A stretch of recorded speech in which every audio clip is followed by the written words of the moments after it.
ஒரு தலைப்பின் கீழே சில வார்த்தைகளை தியானிக்க போகிறோம். உன்னை புதுப்பித்துக்கொள், உன்னை புதுப்பித்துக்கொள்.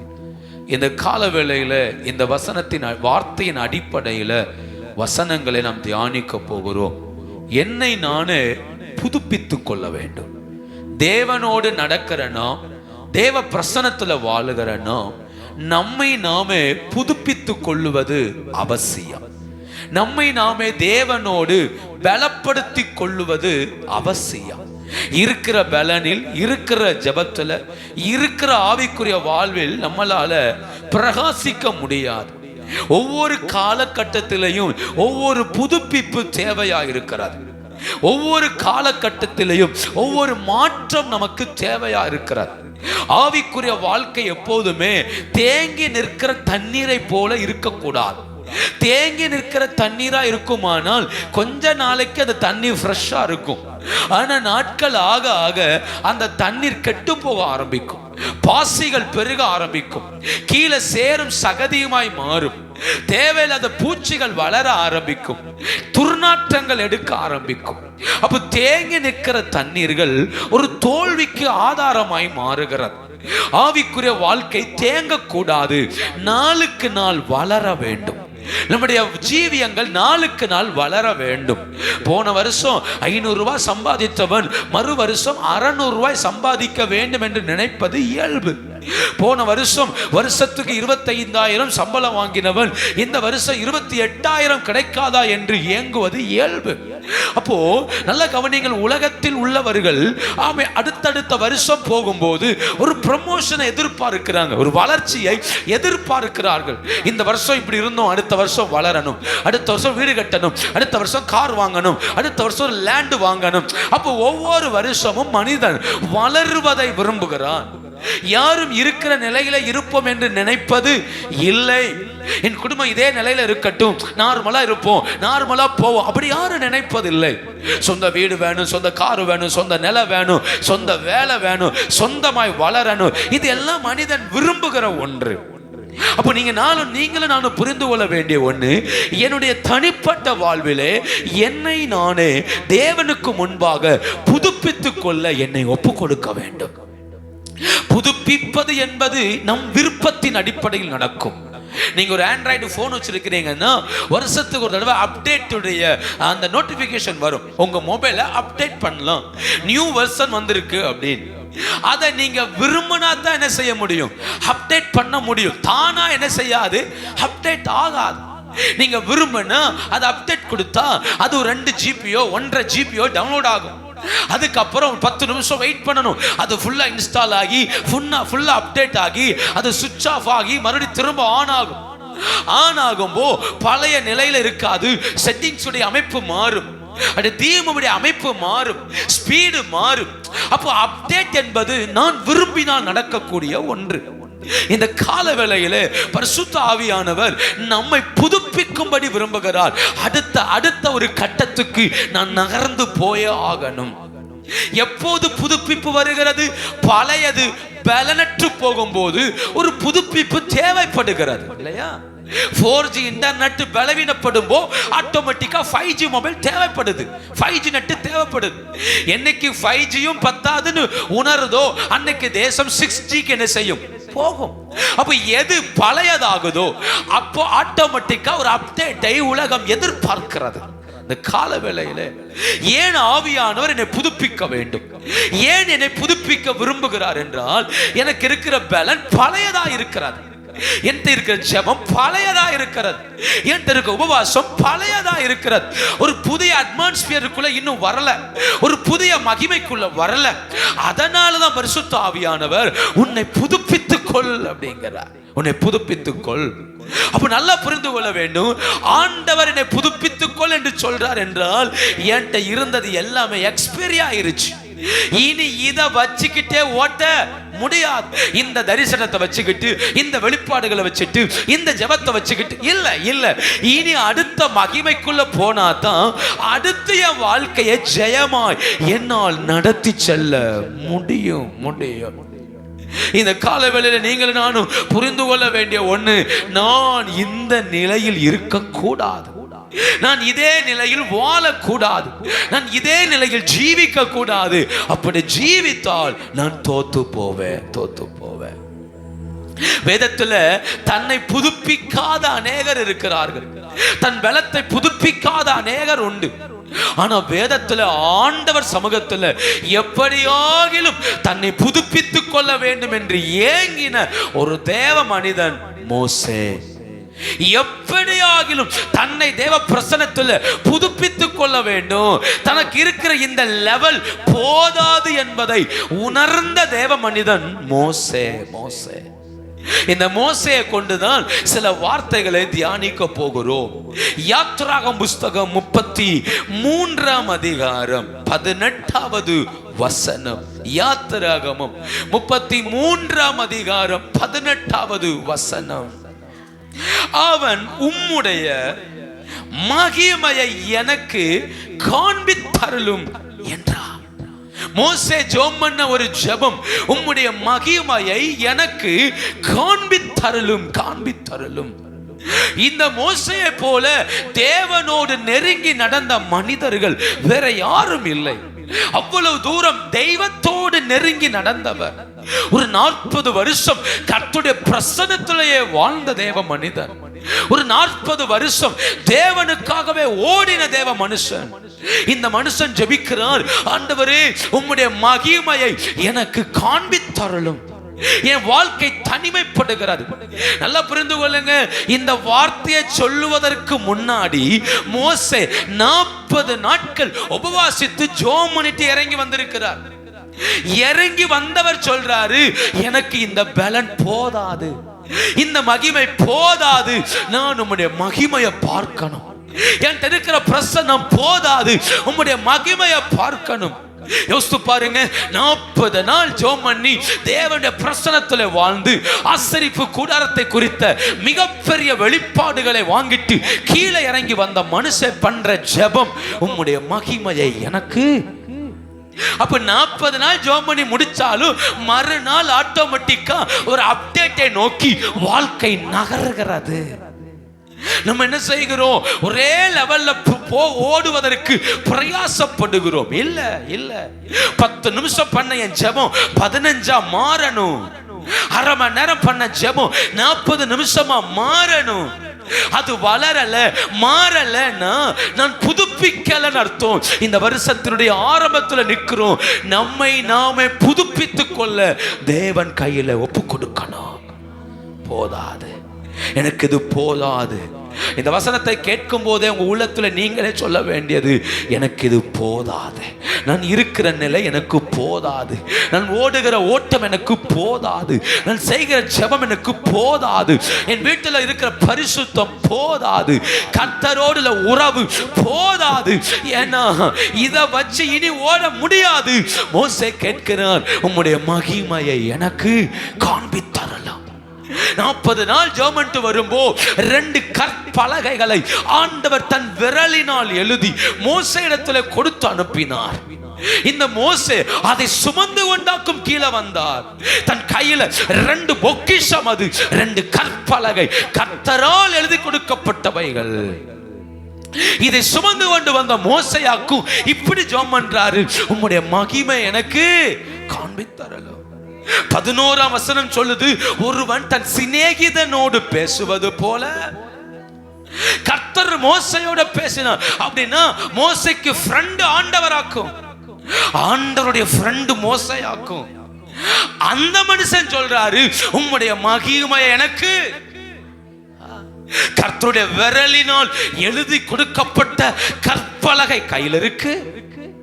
தேவனே சொல்றார், என் சிநேகிதன் அப்படின்னு. ஒருவன் தன் சிநேகிதனோடு பேசுவது போல மோசே கர்த்தரோடு அல்ல, கர்த்தர் அப்படிதான் இருக்கு இல்லையா?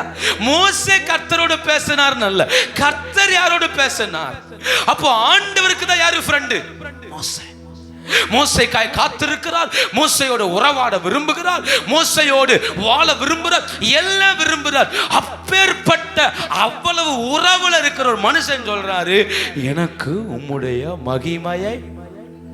அப்ப தன் நிலை போதாது என்பதை உணர்ந்தவன் யார்? சாதாரண ஆள் அல்ல. ஏதோ பாவத்துல கிடக்கிற ஒருத்தன் போய் கர்த்தர் அந்த வார்த்தையை சொல்லல, அக்கிரமத்துல கிடக்கிற ஒருத்தன் அதை சொல்லல. தேவனுடைய சிநேகிதன், தேவனுடைய இருதயத்தை புரிந்து கொண்ட மோசே, தேவனோடு சேர்ந்து நடக்கிற மோசே. 24ஆம் அதிகாரத்துல வாசிக்கிறோம், மோசையை பார்த்து கர்த்தர் சொல்றாரு. 24ஆம் அதிகாரம் 2ஆம் வசனத்துல பாருங்க, மோசே மாத்திரம் கர்த்தரிடத்தில் சமீபித்து, அவர்கள் சமீபித்து வரலாகாது, ஜனங்கள் அவனோடு கூட ஏறி வர. கர்த்தர் சொல்றாரு, மோசே மட்டும்தான் என் கிட்ட வரணும், யாரும் என் கிட்ட என்ன செய்யக்கூடாது. கர்த்தருடைய மகிமை சீனாய் மலையில இறங்கி இருக்கிறார். அதை பார்த்த போது மோசேட்ட கர்த்தர் சொல்றாரு, இப்பா இந்த 70 பேர் வந்துடக்கூடாது, ஆரோன் நாதாப்பு அபியு வந்துடக்கூடாது, நீ மட்டும் வா, மோசே மட்டும் வா. அப்ப யோசித்து பாருங்க, தேவனே என் கிட்ட வந்து உட்காருன்னு சொல்ற அளவுக்கு நல்ல உறவுல இருக்கிறவர் யார்? மோசே. மோசே தம்முடைய இருதயத்தின் திட்டங்கள் எல்லாத்தையும் அந்த மோசைக்கு தான் கர்த்தர் அறிவித்து கொடுத்தார். இவ்வளோ ஆழத்தில் இருக்கிற மனுஷன் சொல்றாரு, உம்முடைய மகிமையை எனக்கு சொல்லுங்க, உம்முடைய மகிமையை எனக்கு காண்பித்தார். நாம் எந்த நிலையில இருக்கிறோங்கிறத சிந்திச்சு பாருங்க. இதுல நான் எங்க இருக்கிறேன்? இவ்வளோ மகிமையா இருக்கிற ஒருத்தர் சொல்றாரு, எனக்கு இந்த பிரசன்னம் போதாது. இவ்வளோ மகிமையா இருக்கிற ஒருத்தர் சொல்றாரு, தேவனோட உறவு எனக்கு போதாது. இவ்வளவு தேவ கிருபையில் நிற்கிற மனுஷன் சொல்றாரு, உம்முடைய மகிமை எனக்கு தேவை. அப்படின்னா அந்த கால வேளையிலே நான் புரிந்து கொள்ள வேண்டிய ஒண்ணு, நான் கண்டிப்பா என்னை தேவனோடு புதுப்பித்துத்தான் ஆக வேண்டும், என்னை தேவனோடு நிறுத்தித்தான் ஆக வேண்டும். அப்பேற்பட்ட மோசேயே என்னை புதுப்பியும் என்று நிற்பாரானால், இந்த வருஷத்தின் ஆரம்பத்தில் நிற்கிற நாம் எவ்வளவு தூரம் ஜெபிக்க வேண்டிய வார்த்தை, என்னை புதுப்பியும் ஆண்டவரே, நான் உம்முடைய மகிமையை பார்க்கும்படி எங்களை புதுப்பிப்பீராக. எவ்வளவு ஜெபிக்க வேண்டிய வார்த்தை, நான் உம்முடைய பிரசன்னத்தை காணும்படி என்னை புதுப்பிப்பீராக.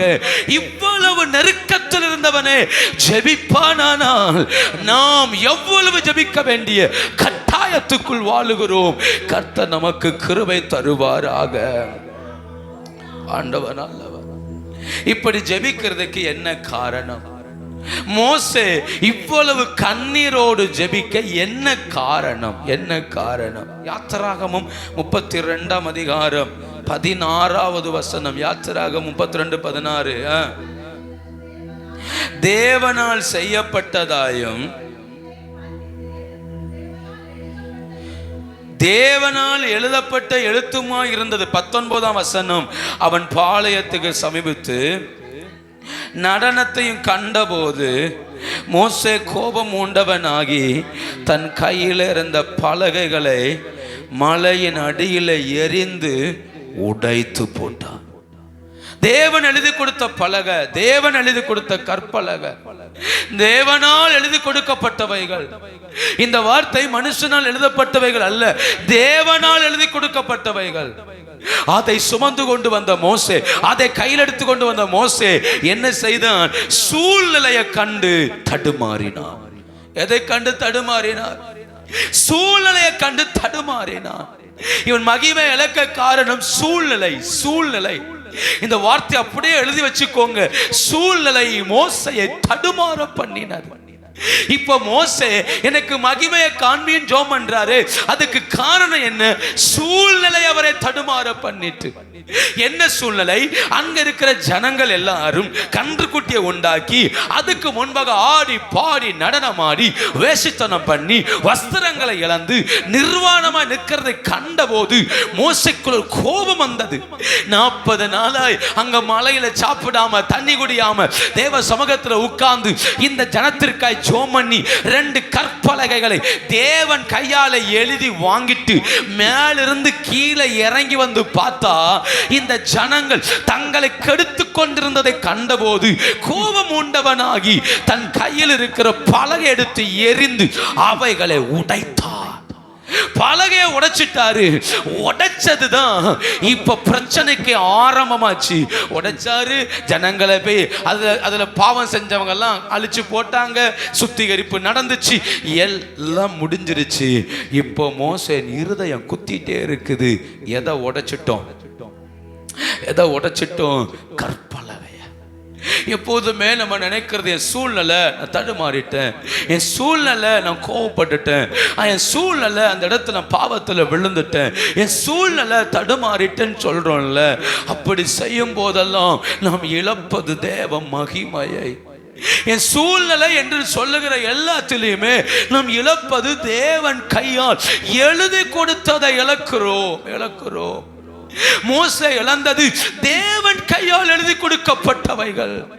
அந்த வார்த்தை அப்படித்தானே இருக்குது.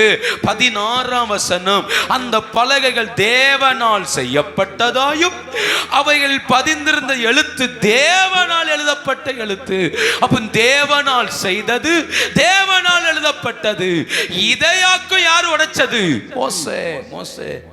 அப்ப நல்லா புரிஞ்சு கொள்ளுங்க, எப்போது நான் மகிமை இழக்கிறேன்னா, என் சூழ்நிலைகள் அல்லது என்னை சுத்தி இருக்கிற என்னுடைய காரியங்கள் எதை உடைக்கிறது? தேவன் எழுதி கொடுத்தத, தேவனால் செய்யப்பட்டத.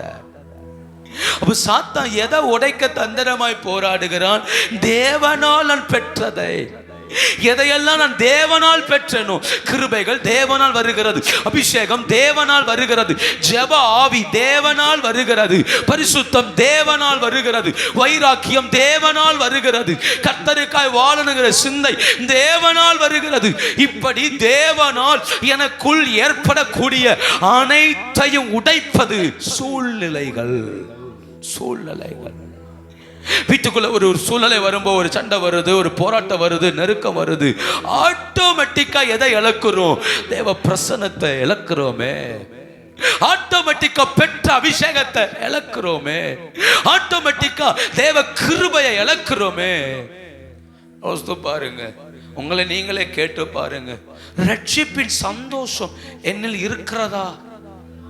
நான் இயேசுவை ஆராதிக்கிறேன், கர்த்தர் என் கூட இருக்கிறாங்க, மகிழ்ச்சி எனக்குள் இருக்கிறதா? யோசித்து பாருங்க. இருக்கிறதுலேயே விலையேற பெற்றது ரட்சிப்பின் சந்தோஷம். உலகத்தானுக்கு நமக்குள்ள ஒரே வித்தியாசம் அதுதான். அவன்கிட்ட எல்லாம் இருந்து ரட்சிப்பின் சந்தோஷம் இல்லை. நம்மகிட்ட எதுவுமே இல்லைனாலும் ரட்சிப்பின் சந்தோஷம் இருக்கிறது. நான் கர்த்தருக்குரியவன், கர்த்தர் என் பாவத்தை மன்னித்து இருக்கிறார், என் அக்கிரமத்தை மன்னித்து இருக்கிறார், என்னை மீட்டெடுத்து இருக்கிறார், எனக்காக ஒரு நாள் வரப்போறார், அந்த இயேசு எனக்கு போதும். அதி நிமித்தம் உண்டாகிற சந்தோஷம் இருதயத்தில் இருக்குதா? இதெல்லாம் தேவனால் செய்யப்பட்டவைகள், தேவனால் எழுதப்பட்டவைகள். ஆனா சூழ்நிலைகள் உடைச்சிருச்சு, சூழ்நிலைகள் அதெல்லாம் நொறுக்கி போட்டுருச்சு. நம்ம என்ன சொல்றோம்? சூழ்நிலை மோசே உடைச்சிட்டு அதுக்கப்புறம் போய் உட்கார்ந்து ஜெபம் பண்றாரு. உம்முடைய மகிமையை எனக்கு காண்பேன். மோசே உடைச்சிட்டாரு, ஜனங்கள்லாம் பாவம் செஞ்சிட்டாங்க. ஆனா போய் உட்கார்ந்து ஜெபம் பண்றாரு. எனக்கு எது வேணும் ஆண்டவரே? உம்முடைய மகிமை வேணும். நான் எதை இழந்துட்டேன்? நான் என்ன சொல்றேன்? நீங்க இருக்கிறீங்க, நான் உங்க கையில ஒரு 10,000 ரூபாய் பொருளை தர்றேன், 10,000 பொருளை தரேன். நீங்க கீழே போட்டு உடைச்சிட்டு நிக்கிறீங்க. நான் உங்ககிட்ட அதை பத்தி கேட்கவே இல்லை, உடைச்சதை பத்தி கேட்கவே இல்லை. நான் எப்பவும் போல உங்ககிட்ட பேசுறேன், எப்பவும் போல உங்ககிட்ட சிரிக்கிறேன், எப்பவும் போல பழகிட்டு போனா உங்க உள்ளம் குத்துமா குத்தாதா? உடைச்சோம். இத பத்தி இந்த மனுஷன் ஒரு வார்த்தை என்ன செய்யல, கேட்கல. அவர் என்ன நினைச்சிருக்காரோ, என்ன யோசிப்பாரோ? 33ஆம் அதிகாரம் 11ஆம் வசனம் சொல்லுது, ஒருவன் சிநேகிதனோடு பேசுவது போல. பாத்தீங்களா? மோசேட்ட ஃபேஸ் டு ஃபேஸ் பேசுறாரு, ஆனா உடைச்சதை குறித்து பேச மாட்டேன்றாரு. ஃபேஸ் டு ஃபேஸ் உட்கார்ந்து பழக்க விடுறாரு, ஆனா உடைச்ச விஷயத்தை பத்தி அவர் என்ன செய்யல, ஒரு வார்த்தை கூட பேசல. நீ ஏன் உடைச்ச, நீ ஏன் என் மகிமையை உடைச்ச, நீ ஏன் கற்பலையை உடைச்ச, பேசல. முகமுகமா பேசுறாரு. 9ஆம் வசனத்தை பாருங்க. மோசே கூடாரத்துக்குள் பிரவேசிக்கையில் மேக ஸ்தம்பம் இறங்கி கூடார வாசல் நின்றது, கர்த்தர் மோசையோட. அப்ப மோசே கூடார வாசல்ல கால் வச்ச உடனே கர்த்தர் என்ன செஞ்சிட்டாரு? இறங்கி வந்துட்டாரு. வா மோசே, எப்படி இருக்கிற, நல்லா இருக்கிறியா? பேசுறாரு. ஆனா எதை குறித்து பேச மாட்டேன்றாரு? உடைச்சதை குறித்து பேச மாட்டேன்றார். முகமுகமா ஃபேஸ் டு ஃபேஸ் உட்கார்ந்து பேசுறாரு. எப்படி இருக்கப்பா? ஏன்னா இப்ப கூடாரம் ஜனத்துக்கு நடுவுல இல்ல, பாளையத்துக்கு புறம்பே இருக்குது. கர்த்தர் சொல்லிட்டாரு, இவங்க எல்லாம் வணங்கா கழுத்துள்ள ஜனம், இவன் நடுவுல இருக்க மாட்டேன், என்னை கொண்டு வெளியே வச்சிருந்தாரு. இவ பாளையத்துக்கு வெளியாக்க இருக்குது கூடாரம். அங்க மோசே மட்டும் தான் போறாரு. ஜனங்கள்லாம் வாசல்னு வேடிக்கை பார்க்கறாங்க. கர்த்தர் மோசே பார்த்த உடனே பயங்கர சந்தோஷமா, எப்படி இருக்கிற மோசே, நல்லா இருக்கிறியா, பேசுறாரு. மோசேட்ட உட்கார்ந்து முகமா பேசுறாரு, ஃபேஸ் டு ஃபேஸ் பேசிட்டே இருக்கிறாரு. 11ஆம் வசனத்துல பாருங்க, அந்த நடுப்பகுதியில முகமுகமா பேசினார். பின்பு அவன் பாளையத்துக்கு திரும்பினான். அப்ப டெய்லி நடக்குது. டெய்லி மோசே வராரு, கர்த்தர் பேசுறாரு. இவன் எங்க போறான்? வீட்டுக்கு போயிடுறாரு, பாளையத்துக்கு போயிடுறாரு. ஏன்னா கூடாரம் வெளியே கிடக்குது. போறாரு, பேசுறாரு, வீட்டுக்கு வராரு, போறாரு, பேசுறாரு. நடந்துட்டே இருக்கு ஒவ்வொரு நாளும். ஆனா உள்ள சொல்லுது, நீ எதை உடைச்சிட்ட? இந்த பாயிண்ட் ஆரம்பிக்கிற அளவுக்கு மோசைக்கு தைரியம் இல்லை. நான் எதை உடைச்சிட்டேன் ஆண்டவரே, நீ தந்த கற்பலையை உடைச்சிட்டேனாப்பா அப்படின்னு சொல்ற அளவுக்கு யாருக்கு தைரியம் இல்லை? மோசேக்கு தைரியம் இல்லை. கர்த்தரும் அதை குறித்து ஒரு வார்த்தை என்ன செய்ய மாட்டேன்றாரு, பேச மாட்டேன்றாரு. ஆனா மோசேன் உள்ளம் நாளுக்கு நாள் வர அது படபடக்க ஆரம்பிக்குது. என்னதான் கர்த்தர் தனக்கு முன்ன உட்கார்ந்து பேசினாலும் ஒரு குற்ற உணர்வு யார மூடினது? மோசைய மூடினது. அவன் கேட்கிறான். அதனாலதான் ஒரு இடத்துல வரும்போ நின்னுட்டார். இதுக்கு மேல ஓட முடியாது. கர்த்தத்தை கேட்கிறார், ஆண்டவரே எனக்கு உங்க மகிமை வேணும்பா. நான் ஒரு மகிமையை சுமந்துட்டு அலைஞ்சேன். இப்ப எதை இழந்து நிக்கிறேன்? மகிமை இழந்து நிக்கிறேன். நான் உங்க சமூகத்திலிருந்து வரும்போ மகிமையோடு வந்தேன். என் உள்ளத்துல நிறைவான சந்தோஷம் இருந்தது. இப்ப நீர் பேசுறீர், முகமுகமா பேசுறீர். 14ஆம் வசனத்தை பாருங்க. அதற்கு அவர், என் சமூகம் உனக்கு முன்னே செல்லும், நான் உனக்கு இளைப்பாறுதல். என் கூட வருவீரான் கேள்வி கேட்டா கர்த்தர் சொல்றாரு, என் சமூகம் உனக்கு முன்ன செல்லும்பா, நான் உன்னை கைவிட மாட்டேன், வருவேங்கிறாரு. இப்படி எல்லாம் சொல்லும் போ மோசே கேட்கிறார், எதை காண்பித்தருளும்? உம்முடைய மகிமையை. இந்த கால வேளையில சூழ்நிலைகள் என் மேல் இருக்கிற தேவ பிரசன்னத்தை உடைத்திருக்குமானால் நம் ஜோமன்லாம் ஆராதிக்கலாம், நம் கர்த்தரோடு நடக்கிறது போல் இருக்கலாம். ஆனால் அதை சரிப்படுத்தும் வரையிலும் தேவனுடைய மகிமையை விடுதலையாய் நம்மளால் உணரவே முடியாது. அதை சரிப்படுத்தும் வரையிலும் தேவ பிரசன்னத்தை உணர முடியாது. ஆவிக்குரிய வாழ்வில் ஜெயம் எது தெரியுமா? தேவ பிரசன்னத்தோடு வாழ்வது. என் கூட கர்த்தர் இருக்கிறார் தைரியத்தோட வாழ்வது. என் ஜெபத்தை கர்த்தர் கேட்கிறார் என்கிற தைரியத்தோட வாழ்வது. நான் செய்யற காரியங்களை கர்த்தர் அங்கீகரிக்கிறார் என்கிற தைரியத்தோட வாழ்வது. ஆனால் சூழ்நிலைகள் உடைச்சுருச்சு. பேதுரு கர்த்தருக்காய் வாழணுங்கிற வைராக்கியம் இருந்தது. ஆனா சூழ்நிலை மறுதலிக்க வைத்தது. சூழ்நிலை அவன் பக்கத்துல நெருங்கின உடனே பேதுரு சொல்றார், அவர் யார் என்று எனக்கு தெரியாது, மறுதலித்தான் சூழ்நிலை. அதனாலதான் இயேசு உயிர்த்தெழுந்த பிறகும் பேதுரு மீன் பிடிக்கும்படி வளையத்துக்கிட்டு போயிட்டார். ஏனால் இயேசுவுக்கு முன்ன நிக்க தைரியம் இல்லை. அப்போ சூழ்நிலை நான் விழுந்துட்டேன்னு சொல்ற எல்லாருமே யாருக்கு முன்ன நிக்க தைரியமற்று போகிறோம்? தேவனுக்கு முன்ன நிக்க தைரியமற்று போகிறோம். இந்த கால வேளையில நான் எப்படி இருக்கிறேன்? மோசே உடைத்தான். அதனாலதான் தேவனுக்கு முன்ன போய் அழுறாரு, உம்முடைய மகிமை எனக்கு காண்பித்தருள ஆண்டவரே. இந்த கால வேளை ஒருவேளை நீங்க உண்மையா ஒரு வெறுமையை உங்கள் இருதயத்தில் உணர்வீர்கள் ஆனால் ஆண்டவரை நோக்கி பார்த்து ஜெபம் பண்ணுங்க, உம்முடைய மகிமை எனக்கு காண்பித்தருள ஆண்டவரே. உண்மையாய் உங்க இருதயங்கள் ஒரு வெறுமையை உணர்வீர்கள் ஆனால், நான் ஜெபம் பண்ணால் ஒரு வெறுமை எனக்குள்ள இருக்கு, நான் வசனம் வாசித்தால் ஒரு வெறுமை எனக்குள்ள இருக்கு, நான் பிரசங்கம் கேட்டால் ஒரு வெறுமை எனக்குள்ள இருக்கு நீங்க சொல்வீங்கன்னா உங்களை யாரும் பார்க்கல, நான் கர்த்தர் பார்க்கிறார். அவருக்கு முன்ன மனம் உடைஞ்சு சொல்லுங்க, ஆண்டவரே உம்முடைய மகிமையை எனக்கு காண்பித்தருள ஆண்டவரே. நீங்க ஒரு வெறுமையை உணர், என் வீட்டுக்குள்ள ஒரு வெறுமையை உணர்ந்தா இந்த கால வேளையில கண்டிப்பா ஜெபிக்க வேண்டிய ஒரு ஜெபம், உம்முடைய மகிமை எனக்கு காண்பித்தருள ஆண்டவரே. குடும்பத்துக்குள் வெறுமையை உணர்ந்தா கண்டிப்பா ஜெபிக்க வேண்டிய ஜெபம், உம்முடைய மகிமை எனக்கு காண்பித்தருள் ஆண்டவரே. ஏதோ ஒரு இடத்துல சூழ்நிலை தேவன் தந்ததை உடைச்சிருச்சு. ஏதோ ஒரு இடத்துல சூழ்நிலைகள் கர்த்தரால் பெறப்பட்டவைகளை உடைச்சிருச்சு. கர்த்தரை நோக்கி பாருங்க பார்க்கலாம். அந்த கால வேளையில ஒரு நிமிஷம் பாரத்தோடு ஜெபிக்கணும்.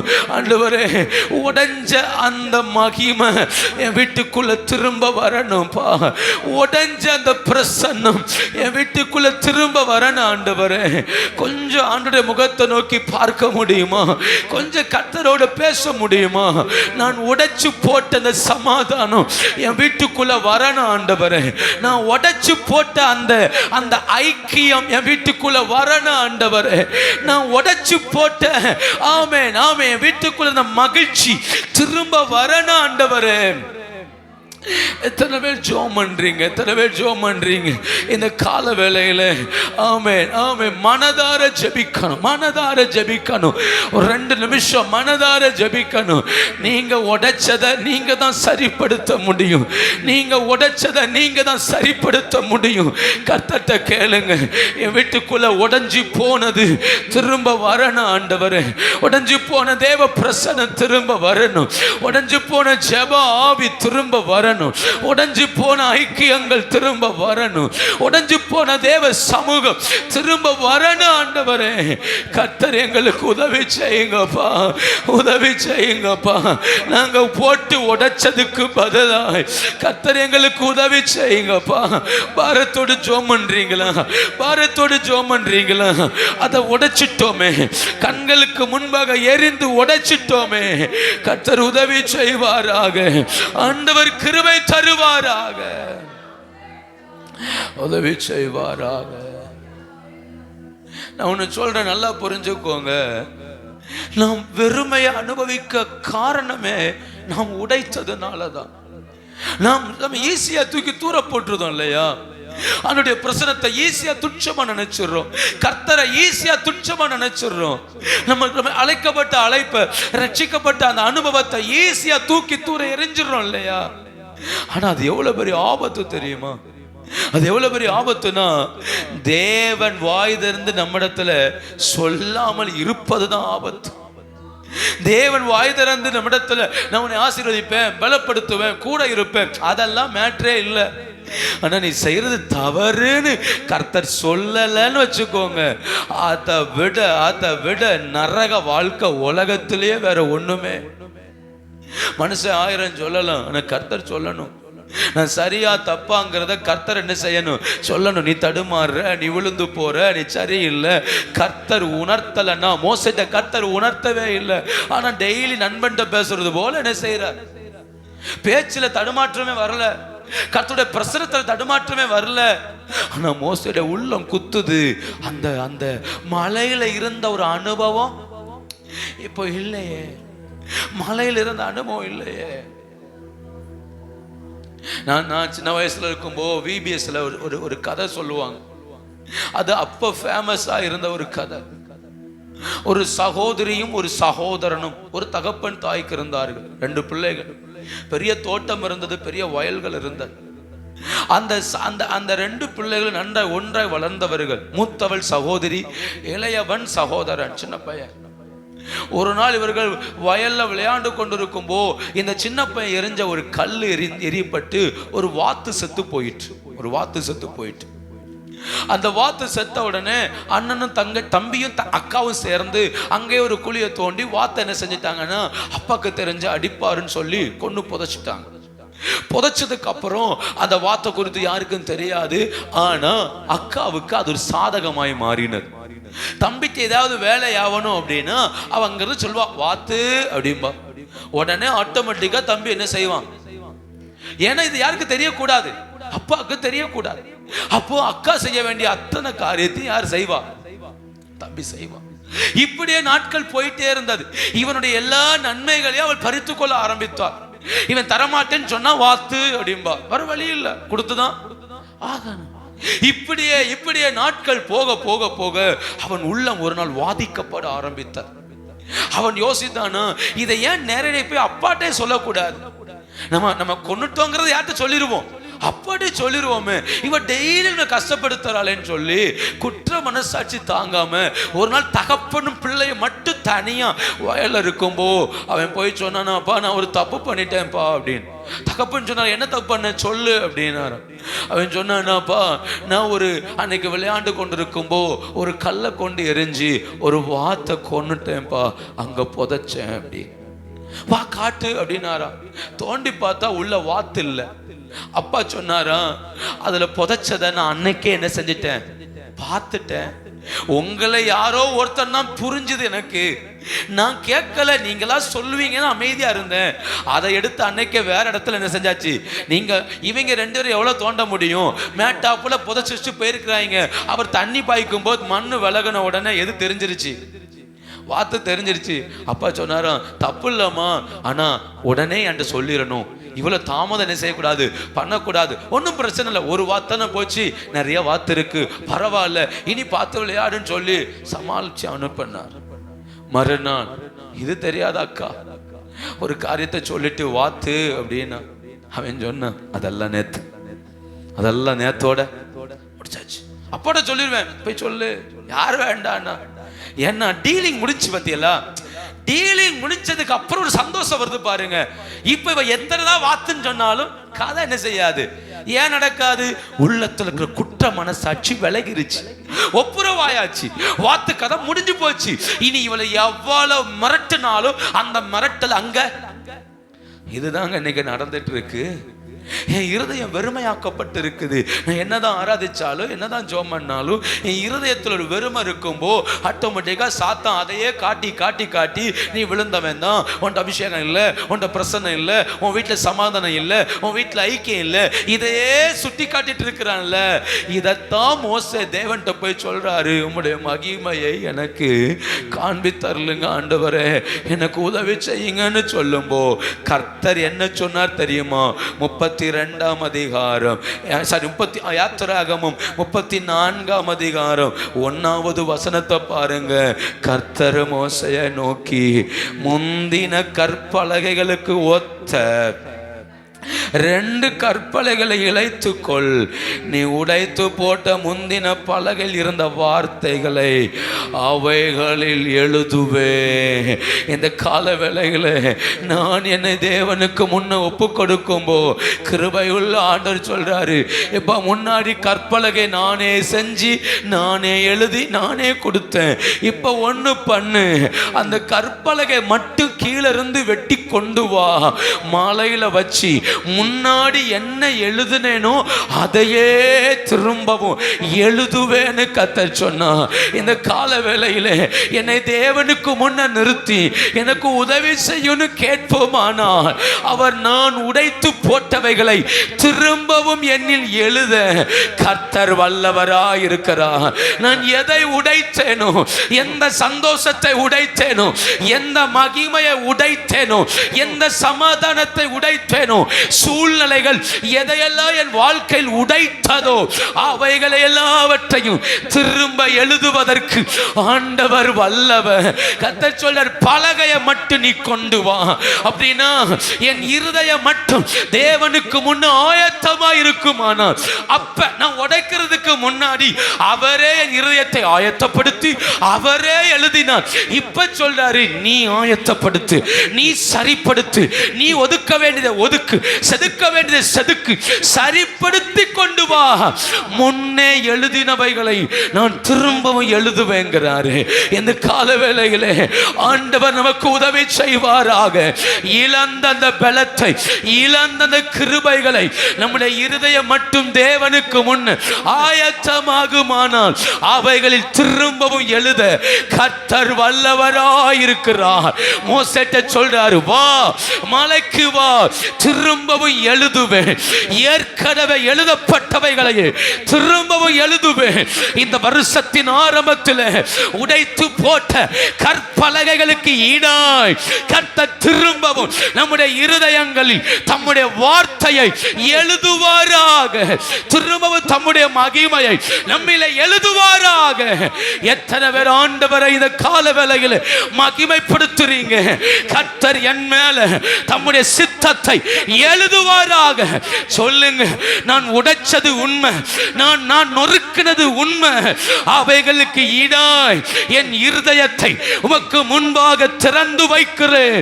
திரும்பவும் எழுதுவீராக, திரும்பவும் எழுதுவீராக. மோசே சொல்றாரு பாருங்க, உபாகமம் 9ஆம் அதிகாரம், உபாகமம் 9ஆம் அதிகாரம், ஹல்லேலூயா, அதனுடைய 17ஆம் வசனத்துல பாருங்க, நான் என் 2 கைகளிலும் இருந்த அந்த 2 பலகைகளையும் ஓங்கி எறிந்து உடைத்து போட்டேன். கர்த்தரை கோபப்படுத்துவதற்கு, அவருடைய சமூகத்தில் பொல்லாப்பு செய்து நடப்பித்தவங்களுடைய சகல பாவங்கள் நிமித்தமும் கர்த்தருக்கு முன்பாக முன் போல இரவும் பகலும் 40 நாள். சொல்லுங்க, எத்தனை நாள் விழுந்து கிடந்தாரா? எத்தனை நாள்? உடைச்சது 1 நிமிஷம், ஆனா அது திரும்ப எழுதி வாங்க எத்தனை நாள் ஆச்சு? யோசித்து பாருங்க. உடைச்சது 1 நிமிஷத்துல உடைச்சாச்சு. சூழ்நிலை உடைச்சிட்டேன்னு சொல்லிட்டோம் நம்ம. ஆனா அந்த சூழ்நிலையை சரிப்படுத்துவதற்கு அடுத்து மோசே எத்தனை நாள் காத்திருந்தான்? 40 நாள் புசியாமலும் குடியாமலும். அவர் சொல்ல, நான் தேவனுக்கு முன்ன விழுந்து கிடந்தேன், 40 நாள் விழுந்து கிடந்தேன். எப்படியாவது நீ உயிர்ப்பையும், எப்படியாவது நீ பலப்படுத்தும், எப்படியாவது நீ ஆசீர்வதியும், எப்படியாவது கூட இரும், எப்படியாவது எழுதும். விழுந்து கிடந்தாரா? அப்ப யோசித்து பாருங்க, அந்த கால வேளையில நான் தேவனுக்கு முன்னே எவ்வளவு தாழ்த்த வேண்டியிருக்கிறது. நான் உடைத்தது எளிது, ஆனால் சரிப்படுத்தி எடுப்பதற்கு என்னை நானே அவர் சமூகத்தில் தாழ்த்தணும்.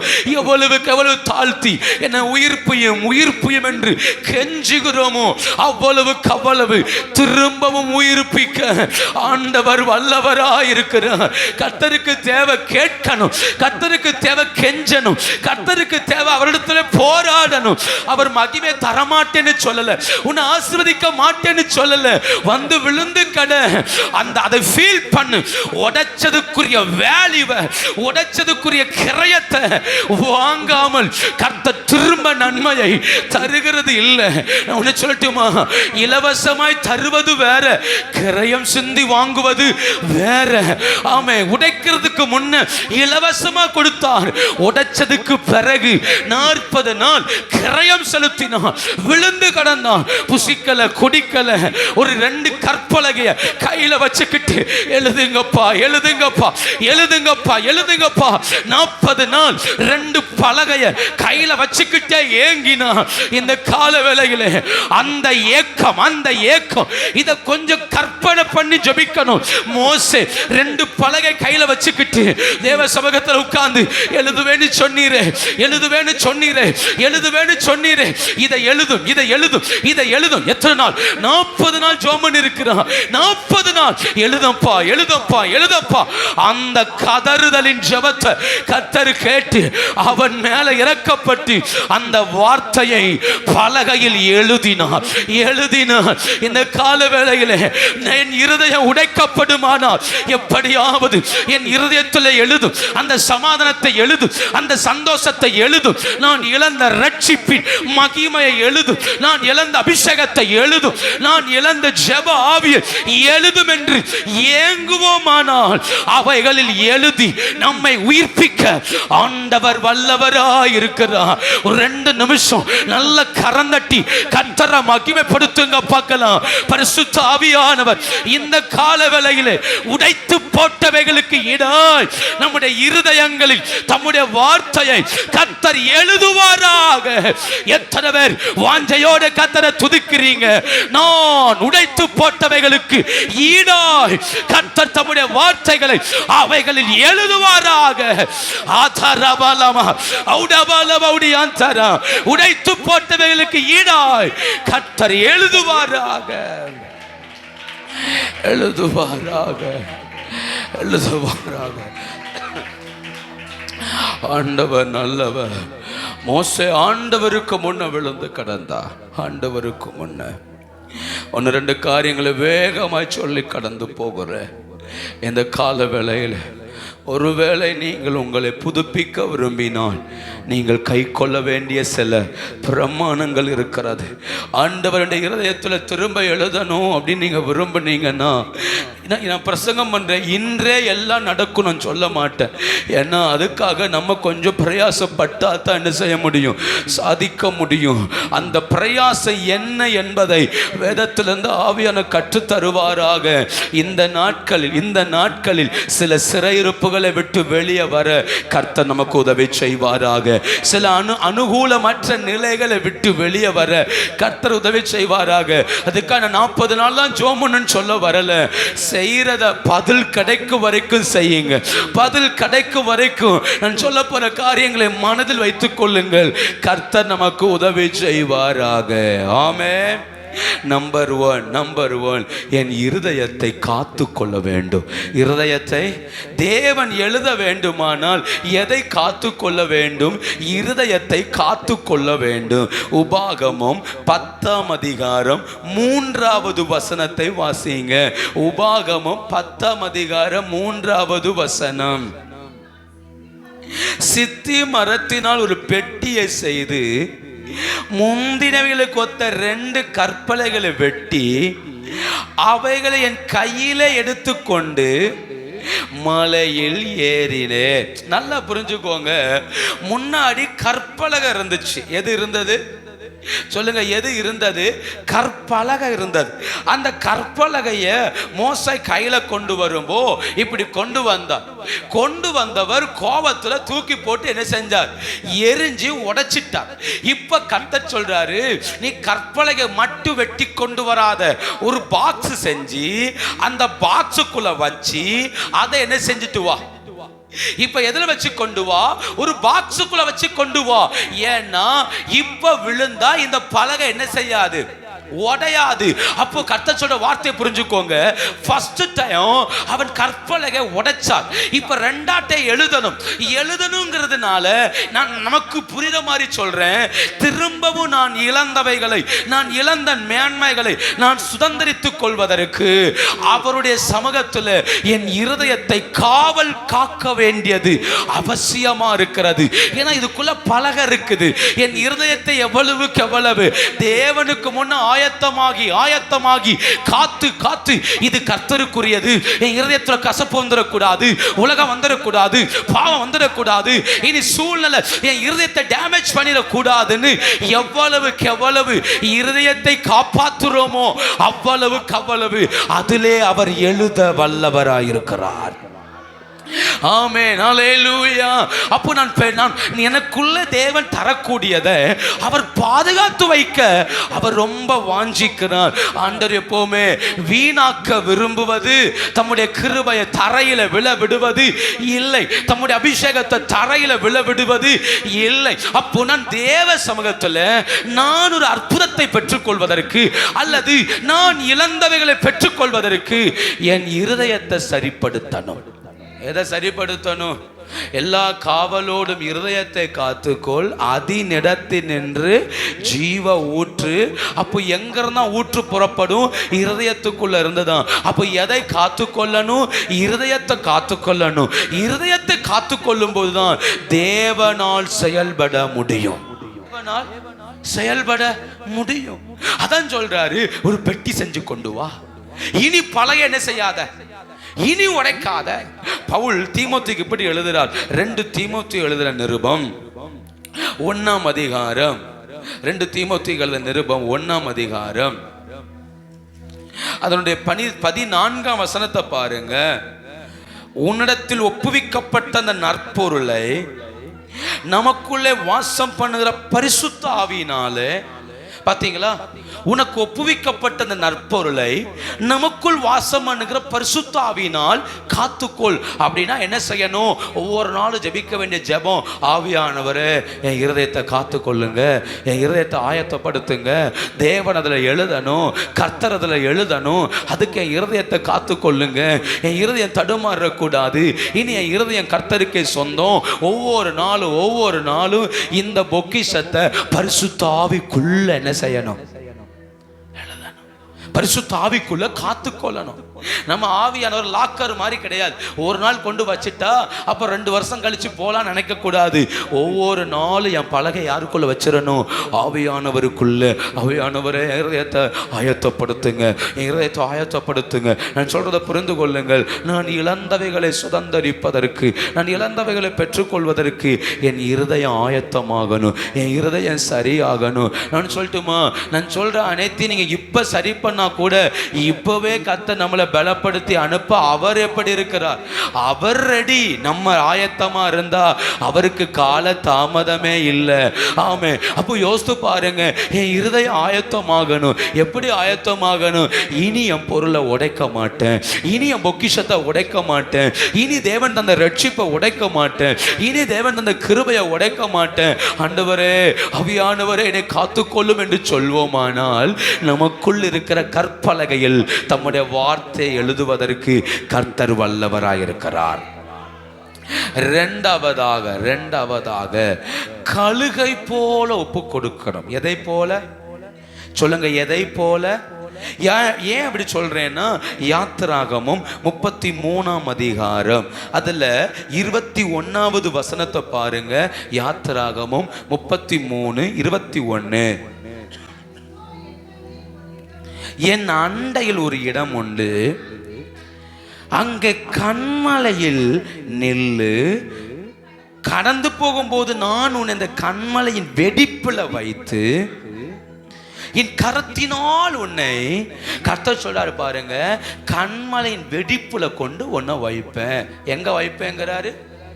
சொல்லுங்க, எங்க கொண்டு வைப்பேங்கிறாரு? கண்மலையின் வெடிப்புல. கண்மலையின் வெடிப்புல இருக்கக்கூடியது எது தெரியுமா? கழுகுகள். எதுதான் இருக்கும்?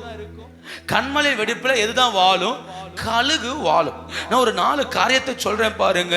இந்த கழுகுகள் கண்மலையின் வெடிப்புல போய் என்ன செய்யுங்கிறத, அதுக்கு ஒரு 40 வயசாகும்போ, கழுகுகளுக்கு 40 வயதாகும்போ அதனுடைய ரெக்கையினுடைய அந்த வெயிட் அதிகமாகும். அந்த பழைய ரெக்கையுடைய வெயிட் என்னவாகும்? அதிகமாகும். அடுத்த நகங்கள் வளர்ந்து அப்படியே சதையவே மூடும், அப்படியே வளைஞ்சி மூடிடும். அதனால இரைய வேகமா பிடிக்க முடியாத நிலை வரும். இந்த அழகு வளர்ந்து கீழே வரைக்கும் மூடுறதுனால வாய் திறந்து சாப்பிட முடியாது, அது அதை காயப்படுத்திட்டே இருக்கும். இந்த நிலை வரும்போ ஒரு கழுகு ஒரு மலையுடைய சிகரங்கள்ல போய் வெடிப்புள்ள இடத்துல கண்மலைக்குள்ள தன்னை மறைத்துக் கொள்ளும். மறைத்து கொண்டு அங்க உட்கார்ந்து அந்த பாறையில தன் அழகை உரசி உரசி உரசி அதை உடைக்க ஆரம்பிக்கும். அதை உரசி உரசி உடைக்கும். அது உடைஞ்ச பிறகு நகங்களை பிடுங்கி எறிய ஆரம்பிக்கும். அது நீளமா இருக்கிற நகத்தை அதுல அடிச்சு உடைச்சி பிடுங்கி எறியும், ரத்தம் வடியும். இது முடிஞ்சதுக்கு அப்புறம் சாப்பிடல, ஒன்னும் தண்ணி குடிக்காதனால அப்படியே சும்மா இருக்கும்போ அந்த இருக்கிற கொஞ்சம் கைகளை அந்த நகத்தை வச்சு தன்னுடைய இறகுகளை பிச்சு எரியுமா. எல்லாத்தையும் பிச்சு எரிஞ்சு தன் சரீரத்தை ஒரு உரிச்ச கோழி மாதிரி முழுசா ஒண்ணு இல்லாம ஆக்கி அந்த கண்மலின் வெடிப்புல அமர்ந்திருக்குமா. கிட்டத்தட்ட இந்த சுழற்சி 150 நாட்கள் போகும் அப்படிங்கிறாங்க. 150 நாட்கள் அந்த கண்மலை இடுக்குள்ள அது உட்கார்ந்து தன்னுடைய சிறகெல்லாம் பிச்சு நகத்தை உடைச்சி அழகுகளை உடைச்சி அதுக்குள்ள காத்திருக்குமா. 150 நாட்கள் முடியும்போ காத்திருந்து அதற்கு புதிய அழகு முளைக்க ஆரம்பிக்கும், புதிய நகங்கள் முளைக்க ஆரம்பிக்கும், புதிய இறகு முளைக்க ஆரம்பிக்கும். இது முளைச்சி நல்ல பலனடையும் வரைக்கும் காத்திருந்து அங்கிருந்து பறக்க ஆரம்பிக்கும். ஏற்கனவே இப்ப வயசு 40 ஆச்சு. இதுக்கு பிறகு அடுத்து 30 வருஷம் உயிர் வாழுமா. அடுத்து 30 வருஷம் உயிர் வாழும். அந்த 30 வருஷத்துல எட்ட முடியாத உயரத்துல பறக்குமா. பழைய பழைய பழைய அந்த ஹைட்ல அல்ல, அதை விட எட்ட முடியாத உயரங்கள்ல போய் என்ன செய்யுமா, பறக்க ஆரம்பிக்குமா. சுழல் காற்று, பெரிய பெரிய சூறாவளி போன்ற காற்றுகள் மேகத்துல உருவாகும் போ மேகமண்டலங்களுக்கு மேல போய் என்ன செய்யுமா, அந்த கழுகு பறக்குமா. அப்ப யோசித்து பாருங்க, 40 வயசுல அதுக்கு ஒரு மறுசுழற்சி தேவைப்படுகிறது. ஆண்டவர் மோசையை எங்க கொண்டு வச்சார் சொல்லுங்க, எங்க கொண்டு வச்சார்? கன்மலையின் வெடிப்புல உடைய வேண்டியது என் பழைய பாரம் என்ன செய்யணும், சில பழைய வல்லமை மாறணும், பழைய சுபாவம் மாறணும், பழைய சிந்தை மாறணும், பழையது வெயிட்டா தோல்ல கிடக்குது, அது உதுரு வரைக்கும் கர்த்தர் எங்க கொண்டு வச்சார் ஆண்டவர்? மோசையை கன்மலை வெடிப்புல 40 நாள் கொண்டு வச்சார். காத்துரு வரும், காத்துரு வரும்னு 40 நாள் அவர் கையில பெட்டி, 2 பலகை, மகிமைக்காய் வெட்டி எட்டி பார்த்து ஆண்டவரே ஆண்டவரே ஆண்டவரே என்னெல்லாம் சொல்லி ஜோமன் இருப்பாரு. யோசித்து பாருங்க, எவ்வளவு ஜோமன் இருப்பாரு. அந்த கழுகு தன்னுடைய சிறகுகளை பிடுங்கி எறிவது போல மோசே தன் வாழ்க்கையை முழுக்க தேவனுக்கு முன்ன வெறுமையாக்கினான். பழையது வேண்டாம், பழைய சுபாவம் வேண்டாம். இந்த கோபம் தானே உடைக்க காரணம். அவனுக்கு வந்த கோபம் தானே, வந்த ஒரு எரிச்சல் தானே அவ்வளவு பெரிய பலகையை உடைக்க காரணம். என்ன சொல்லி அழுதுருப்பார் நினைக்கிய? தேவையில்லாத இந்த குணம். எகிப்தில் இருக்கும் போதே ஒருத்தனை இந்த குணத்தினால்தான் கொன்னேன் ஆண்டவரே, அந்த குணம் சாகலையே, இந்த கோபம் என்னை விட்டு சாகலையே, இந்த எரிச்சல் என்னை விட்டு சாகலையே, நான் ஏன் உடைச்சேன்? நான் உடைச்சிருக்க கூடாது, நான் விழுந்திருக்க கூடாது ஆண்டவரே, தடுமாறிட்டேனே. தன்னுடைய நகங்களை உடைப்பதற்கு சமமாய், தன் அலகுகளை உடைப்பதற்கு சமமாய் 40 நாள் தன்னைத்தானே வெறுமையாக்கினான் மோசே. கன்மலையின் வெடிப்பு என்பது என்னை பரிசோதிக்கிற இடம். கன்மலையின் வெடிப்பு என்பது என்னுடைய பாரத்தை குறைச்சி, என் வெயிட்டை குறைச்சி தேவனுக்கு முன் என்னை சிறுமைப்படுத்துவது இல்லையா? இந்த ரெக்கைகளை அது பிச்சு எரிஞ்சிட்டு புதிய ரெக்கைக்காய் காத்திருப்பது போல மோசே தன்னை வெறுமையாக்கி தன்னுடைய அனுபவங்கள், தன்னுடைய ஜெப வாழ்க்கை எல்லாத்தையும் கன்மலை வெடிப்புக்குள்ள வச்சு காத்திருந்தார். அவன் மேலதான் கர்த்தர் தம்முடைய மகிமையை ஊற்றினார். வருஷத்தின் ஆரம்பத்தில் நிற்கிறோம். ஒன்னு, என் இருதயத்தை கர்த்தருக்கு நேரம் ஆயத்தமாக்கிடணும். 2, என்னை பிச்சு எரிய ஒப்பு கொடுத்துடணும். என் கோபத்தை பிச்சு எரிஞ்சிடணும் ஆண்டவர், என் வைராக்கியத்தை பிச்சு எரிஞ்சிடணும் ஆண்டவர், என்னுடைய மூர்க்க குணங்களை பிச்சு எரிஞ்சிடணும். நான் போன வாரமே சொன்னேன்லவா, மாம்சம் சாம்பலாகணும், மாம்சம் எரியணும். ஏன்னா சில மாம்சம் என்னை ஜெயிக்க விடல. நகம் வளர்ந்ததுனால இறைய பிடிக்க முடியல, நகம் வளைஞ்சிருச்சு. இப்ப இறைய பிடிக்க முடியாததுனால ஒண்ணு செய்ய முடியல. பாய்ந்து வந்தும் பிரயோஜனம் இல்லை. பாய்ந்து கிட்டத்தட்ட அது இறைய பிடிக்க வரும்போ 280 கிலோமீட்டர் ஸ்பீடுல வருமா. 280 கிலோமீட்டர் ஸ்பீடுல, அவ்வளவு ஸ்பீடுல வந்தும் எதை பிடிக்க முடியல? சொல்லுங்க, எதை பிடிக்க முடியல? இப்ப புரியுதா ஏன் எனக்கு புதுப்பித்தல் தேவைன்னு? என்ற ஸ்பீடு இருக்குது, நகம் இல்ல. பிடிக்க என்ன இல்ல? எதிரியை ஜெயிக்க நகம் இல்ல. எனக்கு தெரியும், ஜோம் பண்ணா ஜெயிச்சிடலாம், ஃபாஸ்டிங் போட்டா ஜெயிச்சிடலாம், ஆராதிச்சா ஜெயிச்சிடலாம், வீட்டில் ஜெபம் வச்சா ஜெயிச்சிடலாம் தெரியுது. ஆனா அதை ஜெயிக்கிற அளவுக்கு என்கிட்ட நகம் இல்ல. நகை மூடி கிடக்குது. கழுகு அதை உடைச்சது. எதிரியை ஜெயிக்க முடியலையே, தோத்துட்டேனே, வெட்கப்பட்டுட்டேனே, அவமானப்பட்டுட்டேனே. நான் அந்த இடத்துல தோத்திருக்க கூடாது, அந்த இடத்துல விழுந்திருக்க கூடாது, அந்த 4 பேருக்கு முன்ன அவமானப்பட்டிருக்க கூடாது. மோசே தன்னை தானே அந்த இடத்துல பரிசோதித்து தன்னை ஒப்பு கொடுத்தா.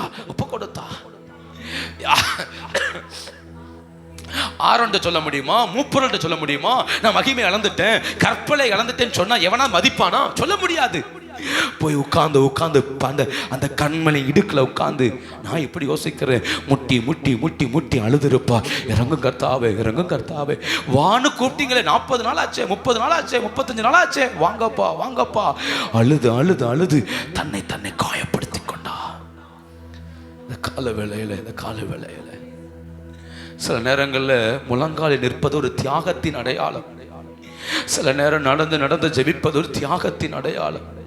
சில நேரம் உபவாசிப்பது தியாகத்தின் அடையாளம். இவைகள் சரீரத்தை ஒடுக்குகிற ஒடுக்கம் அல்ல, தேவனுக்கு முன்ன நம்மை தாழ்த்துவதின் அடையாளம். எனக்கு முட்டி வலிக்குது, ஆனாலும் பரவாயில்ல, இறக்கம் கிடைக்கட்டுமே. நடந்து நடந்து ஜெபம் பண்ண, கால் வலிக்கு, பரவாயில்ல, இரக்கம் கிடைக்கட்டுமே. தூக்கம் வருது ஆனாலும் தூங்கல, ஏன்னா ஒரு இரக்கம் கிடைக்கட்டுமே. இப்படி தன்னை தானே சரீரத்துல தாழ்த்தும்படி கர்த்தர் கண்மலின் இடுக்களை கொண்டு வைத்தார். இந்த கால வேளையில அந்த மகிமைக்காக நான் எதையும் இழக்க ஆயத்தம் என்று நீங்கள் சொல்வீர்கள். ஆனால் உங்களை திரும்பவும் மகிமைப்படுத்த கர்த்தர் வல்லவராயிருக்கிறார். இந்த மகிமையை பெறணும்னா முழங்கால நிக்கணுமா, நிக்கிறேன். ஜெபிக்கணுமா, ஜெபிக்கிறேன். என் குணத்தை மாற்றணுமா, மாத்துறேன். என் கேரக்டர் மாறணுமா, மாறட்டும். என் வைராக்கியம் மாறணுமா, மாறட்டும். என் கோபம் மாறணுமா, மாறட்டும். இச்சை மாறணுமா, மாறட்டும். இந்த தேவ பிரசனத்துக்காக நான் எதையும் இழப்பேன். நம்மை ஒப்பு கொடுப்போமானா பழைய நகங்கள் உடையும், பழைய அழகு உடையும், பழைய பாரம், பின்பற்றின பழைய சாபங்கள் உடையும். இது உடையும் போது அவர் தம்முடைய பிரமாணத்தை என் மேலே எழுதுவார். அவர் தம்முடைய வார்த்தையை என் மேலே எழுதுவார். நான் இழந்த சமாதானம், நாம் இழந்த சந்தோஷம், நாம் இழந்த கிருபையை புதுப்பிப்பதற்கு கர்த்தர் வல்லவராயிருக்கிறார். ஹல்லேலூயா. ஒரு சின்ன தியாகம் தேவை, தியாகம் தேவை. இயேசு கிறிஸ்து பிதாவின் மகிமையை கேட்டார். எதை கேட்டார்? பிதாவின் மகிமையை கேட்டார். யோவான் 17:2 அவர் கேட்கிறார், உம்முடைய மகிமையினால என்னை மகிமைப்படுத்தும். 5 சொல்றாரு, உலக தோற்றத்துக்கு முன்னே எனக்கு இருந்த மகிமையை எனக்கு தாரும் அப்படின்னு ஜெபம் பண்றாரு. ஆனா பிதா மகிமையை கொடுக்கல, சிலுவையை கொடுத்தார். பிதா எதை கொடுக்கல? மகிமையை கொடுக்கல, சிலுவையை கொடுத்தார். எதற்கு சிலுவையை கொடுத்தார்? இந்த சிலுவையில ஒரு தியாகம் இருந்தது, அந்த சிலுவையில் அர்ப்பணிப்பு இருந்தது. அந்த சிலுவையில எப்படி அந்த கழுகு தன் சட்டைகளை எல்லாம் உரிந்து எரியுமோ அதே போல இயேசு நிர்வாணமாக்கப்பட்டார். எப்படி கழுகு தன் நகங்களை எல்லாம் வெட்டி எரியுமோ அதே போல இயேசுவின் ஒட்டுமொத்த அதிகாரங்களும் அங்கே உடைக்கப்பட்டது. இல்லையா? இயேசு நினைச்சிருந்தா ஜெயிச்சிருக்கலாமே. இயேசு நினைச்சிருந்தா சிலுவையில ஏறாமல் தப்பிச்சு போயிருக்கலாமே. ஒரு இடத்துல இயேசு இடத்துல வந்து உம்மை பிடிக்க வந்திருக்கிறோம் என்றார்கள். இயேசு கேட்டார், யாரை தேடுகிறீர்கள்? இயேசுவை தேடுகிறோம். இயேசு சொன்னார், நான் தான் இயேசு என்றார். சொன்ன உடனே பின்னாடி போய் என்ன செய்தார்கள்? விழுந்தார்கள். அப்பவே அப்படின்னா இயேசு நினைச்சிருந்தா என்ன வேணாலும் செஞ்சிருக்கலாம். ஆனா ஒட்டுமொத்த அதிகாரம் உடைஞ்ச இடம் சிலுவை. அதிகாரம் இருக்கு, அபிஷேகம் இருக்கு, பவர் இருக்கு, வல்லமை இருக்கு. வஸ்திரத்தை தொட்டவளுக்கு 12 வருஷம் பெரும்பாடு நிற்குமானால் அவர் வஸ்திரத்தை பங்கு போடும்போ என்னெல்லாம் நடந்திருக்கலாம். அதிகாரம் ஜீரோவான இடம் சிலுவை. சிலுவை. அவர் ஒரு காரியத்தை நினைச்சிட்டா சாதிச்சவர். 6000 லேகியோன் பிசாசை துரத்தினார், செத்தவனை உயிரோடு எழுப்பினார், சாதித்தவர். ஆனா அவருடைய வாய் அங்கே மூடப்பட்டது. எப்படி கழுகின் வாய் மூடப்பட்டு உடைக்கப்படுதோ அதே போல இயேசுவின் வாய் மூடப்பட்டது. வசனம் சொல்லுது, மயிர் கத்தரிக்கிறவனுக்கு முன்ன பேசாதிருக்கிற ஆட்டுக்குட்டியை போல இருந்தார். தியாகம். தியாகம். தன்னை அடிக்கிறவனுக்கு முன்ன அமைதியா இருந்தார். உன்னை கொட்டினது யார் என்று உன் தீர்க்கதரிசன ஆவியினால் சொல் என்று சொன்னவனுக்கு முன் அமைதியா இருந்தார். தன்னை மறுதளித்தவனுக்கு முன் அமைதியா இருந்தார். பரபாசை விடுதலையாக்கும் இயேசுவை சிலுவையில் அறியும் என்று சொன்னபோ மௌனமாய் இருந்தார். பலன் இருந்தது, அபிஷேகம் இருந்தது, என்னவென செய்யலாம். இயேசுவே சொன்னார், என் பிதாட்ட ஜெபம் பண்ணா 12 லேகியோன் தூதர்களை அனுப்புவார் என்று சொன்னார். ஒரு லேகியோன் 6000 பேர், 12 லேகியோன் 72000 தூதர்கள் வருவார்கள். தூதருடைய பவர் என்ன தெரியுமா? ஒரு தூதன் 1,85,000 பேரை கொன்னா எசேக்கியா ராஜாவின் காலத்துல. அப்ப யோசித்து பாருங்க, 72,000 பேர் வந்தா என்ன நடந்திருக்கும் பூமியில? இயேசு தன்னை அமைதியாக்க, தன் பலத்தை அல்ல, தன் திறமை அல்ல, பிதாவின் திட்டம் நிறைவேறட்டும். அடிக்கிறியா அடிச்சுக்கோப்பா, மிதிக்கிறியா மிதிச்சுக்கோ, உடைக்கிறியா உடைச்சுக்கோ, எனக்கு தேவையெல்லாம் ஒரு மகிமை. என் பிதாவிடத்துல மகிமை கேட்டிருக்கிறேன். உலக தோற்றத்துக்கு முன்னு எனக்கு இருந்த அந்த பலத்தை கேட்டிருக்கிறேன். உலக தோற்றத்துக்கு முன்னு யோவான் 17:5 வீட்டுல போய் அந்த வசந்த வாசிக்க பார்க்கலாம். யோவான் 17:5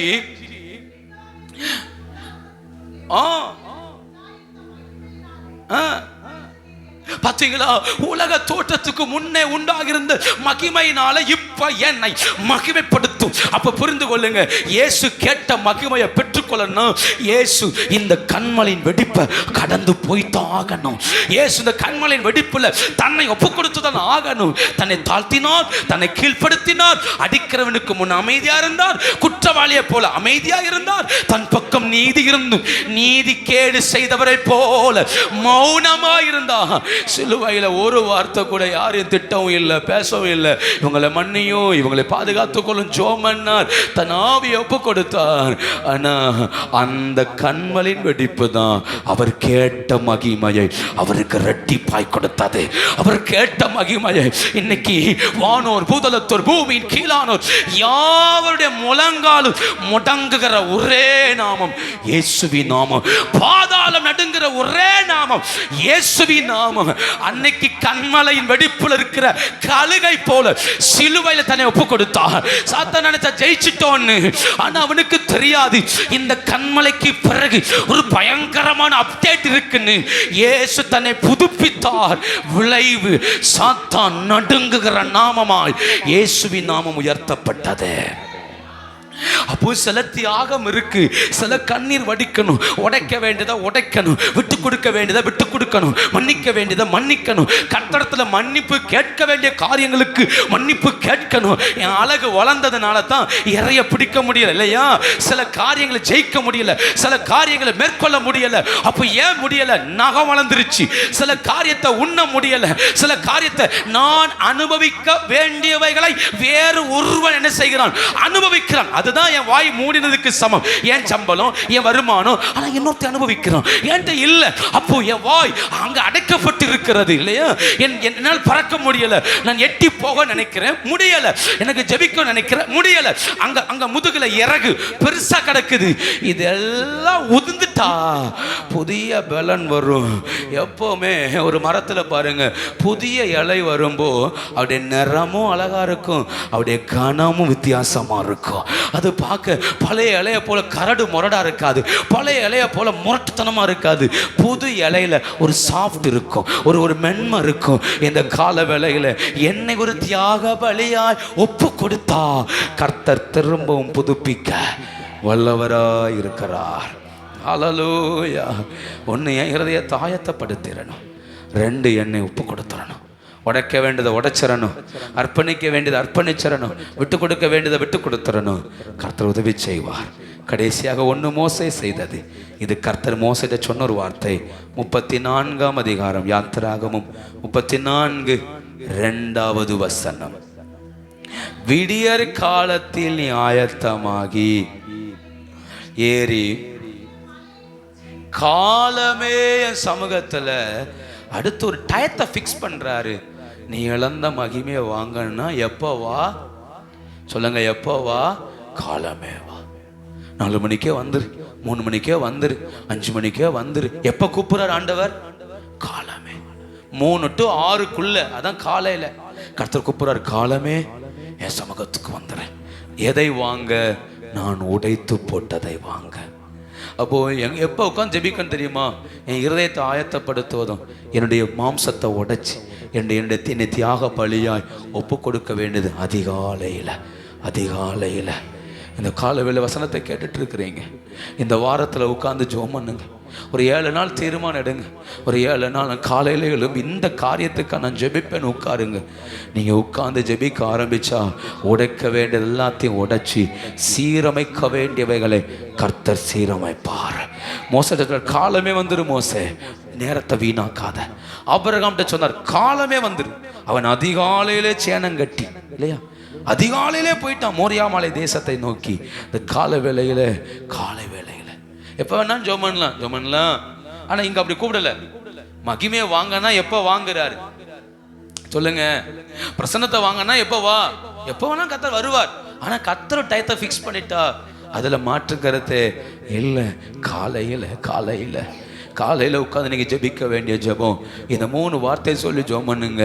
என் பழைய பாரங்கள், என் பழைய வாழ்க்கை, என்னை பின்தொடர்கிற பழைய கிரியைகள் என்னை விட்டு மாறட்டும். நான் எட்டி பிடிக்கி ஜெயிக்க முடியாத அளவுக்கு வளர்ந்திருக்கிற என் நகங்கள், சில நன்மைகள்லாம் கை கிட்ட வந்துச்சு, நம்ம முட்டாள்தனத்தால் என்ன செஞ்சிட்டோம் இல்லையா? சில உயர்வுகள் கை கிட்ட வந்துச்சு, நம்முடைய மதியினத்தால் என்ன செஞ்சிட்டோம்? இழந்துட்டோம்ல, இழந்துட்டோம். பிள்ளைகளை பாருங்க, நல்லா படிக்கும், நல்லா வளர்ந்துருக்கும், சொற்ப மதியினம் படிப்புல தலைகள் என்ன செய்யும், இது வளர்ந்துரும், பாஸ் ஆயிரும், மார்க் எடுத்து நம்ம நினைப்போம். ஆனா அதுக்கு இருக்கிற மதியினம் அங்க ஏற, அது ஒரு நகம், அது ஒரு மாம்சத்தை மூடின நகம், மதியினம். அதெல்லாம் வெட்டி எடுக்கப்படணும். நான் புசிக்க வேண்டியது, நான் அனுபவிக்க வேண்டியது, என் வீடு கட்டப்பட்டிருக்கணும், என் கடன் மாறி இருக்கணும், என் வியாதி சுகமா இருக்கணும், என் வீட்டுக்கு என் வருமானம் ஆசீர்வாதமா இருந்திருக்கணும். ஆனா ஒரு ரூபா கூட எனக்கு ஆசீர்வாதமா இல்லைங்கிறது என் தோல்வி. இதெல்லாம் ஒப்பு கொடுத்து காலையில போய் உட்கார்ந்து ஜெபிப்போம். மோசேயை பலப்படுத்தின கர்த்தர். நான் ஒன்று சொல்லட்டுமா, ஒரு வார்த்தை சொல்லி முடிக்கிறேன். இந்த கால வேளையில அதே 34ஆம் அதிகாரம் 28ஆம் வசனத்தை பாருங்க. அவன் அப்பம் புசியாமலும் இரவும் பகல் 40 நாள் கர்த்தரோடு இருந்தான். 10 கற்பனைகளாகிய உடன்படிக்கையின் வார்த்தைகளை பலகையில் எழுதினான். மோசே சாட்சி பலகைகள் 2 தன் கையில் எடுத்துக்கொண்டு சீனாய் மலையிலிருந்து இறங்குற போது தன்னோடு அவர் பேசினதுனால தன் முகம் சொல்லுங்க, தன் முகம், அவ்வளவுதாங்க. இதாங்க கேட்ட மகிமை. அவன் கேட்ட மகிமை, அவன் முகம் பிரகாசிக்குது. ஆரோனும் மோசேயும், ஆரோனும் 70 மூப்பரும் வந்து சொல்றாங்க, மோசே உன் தலையில முக்காடு போட்டுக்கோ, எங்களால உன்னை பார்க்கவே முடியல, தலையில முக்காடு போட்டுக்கோ. அவன் ஓடி போய் ஒரு துணி எடுத்து மூடிக்கொண்டான். ஏன்னா அவனை பார்க்கும் போது தேவனை பார்த்தது போலவே இருந்தது. ஜனங்கள் பயந்தார்கள். மோசே இறங்கி வருகிறான். இப்ப கற்பலகைகளை விட இவன் முகம் பிரகாசிக்கிறது, இவன் முகம் மகிமையா இருந்தது.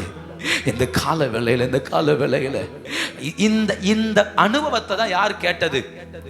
மோசே கேட்டார். குடும்பத்தில் இருந்தாலும், வீட்டில் இருந்தாலும், வேலை ஸ்தலத்தில் இருந்தாலும் என் முகம் பிரகாசிக்கணும்.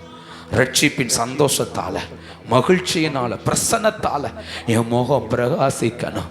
பிரகாசிக்க வேண்டுமானால் நான் இழந்ததை திரும்ப வாங்கணும், இழந்த பலத்தை திரும்ப வாங்கணும், பரிசுத்தாவின் மகிமை திரும்ப வாங்கணும், வீட்டுக்குள்ள சமாதானத்தை திரும்ப வாங்கணும்.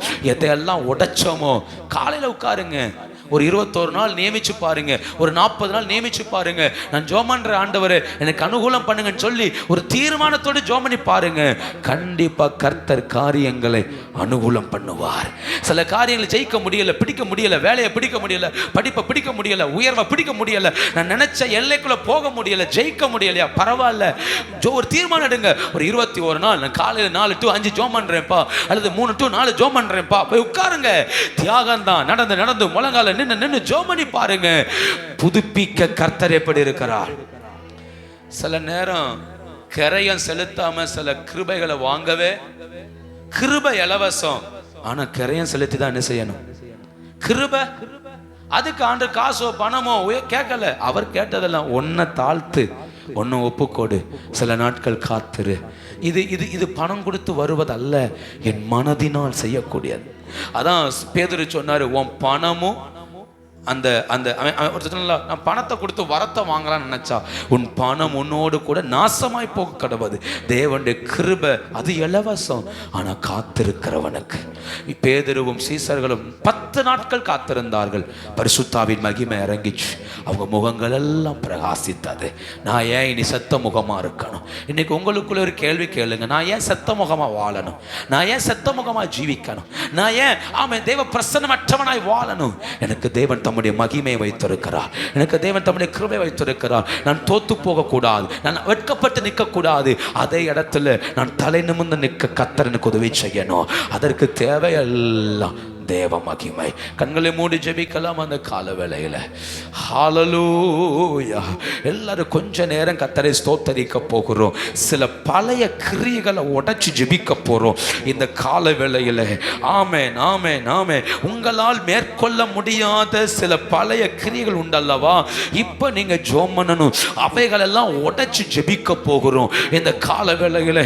ஆமென், ஆமென். நீங்க நாளை காலையில இருந்து கர்த்தருடைய சமூகத்தில் அமர வருவதற்கு ஆமே உங்களை பாரப்படுத்தி கொண்டிருக்கிற சில பழையது உடையணும். உங்களை பாரப்படுத்தி கொண்டிருக்கிற சில பழைய வல்லமை உடையணும். கர்த்தரை நோக்கி பாருங்க பார்க்கலாம். கர்த்தரை நோக்கி பாருங்க பார்க்கலாம். நீங்க ஜெபிக்கணும். ஆமென் ஆமென் ஆமென். உடாபாலபா ஷக்கமானமாதாரா உடாபாலபா உடியாந்தாரா. என்னை பின்துரத்தின சில பழைய பாவங்கள், பின்துரத்தின பழைய சாபங்கள், பின்துரத்துகிற பழைய கிரியைகள், இது உடைஞ்சாதான், இது நிர்மூலமானாதான் மகிமையை சுமக்க முடியும். கர்த்தரால எழுத முடியும். கர்த்தரை நோக்கி பாருங்க பார்க்கலாம். இயேசுவின் நாமத்தினால, இயேசுவின் நாமத்தினால இப்ப ஜெபம் பண்ணுங்க, இப்ப ஜெபம் பண்ணுங்க. என்னை பின்துரத்துகிற சில பழைய வல்லமைகள் இயேசுவின் நாமத்தினால உடைவதாக, உடைவதாக, உடைவதாக.